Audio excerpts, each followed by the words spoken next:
వల్లి అక్క స్వతహాగా చాలా మంచిది. కాకపోతే వాళ్ళ అమ్మ మాటలు వినడం వల్ల వల్లి అక్క అలా ప్రవర్తిస్తుంది.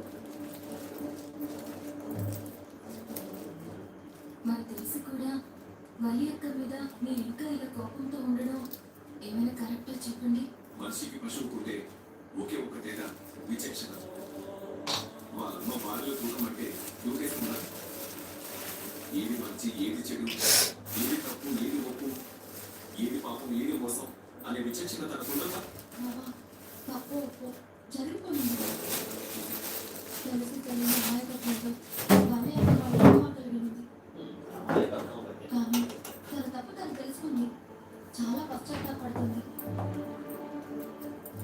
వల్లి అక్క గురించి మీరు ఎలా అయితే బాధపడుతున్నారో, మీరు దూరమైనందుకు వల్లి అక్క కూడా అంతే బాధపడుతుంది. తిరిగి ఇక్కడికి రావాలని తన కాపురాన్ని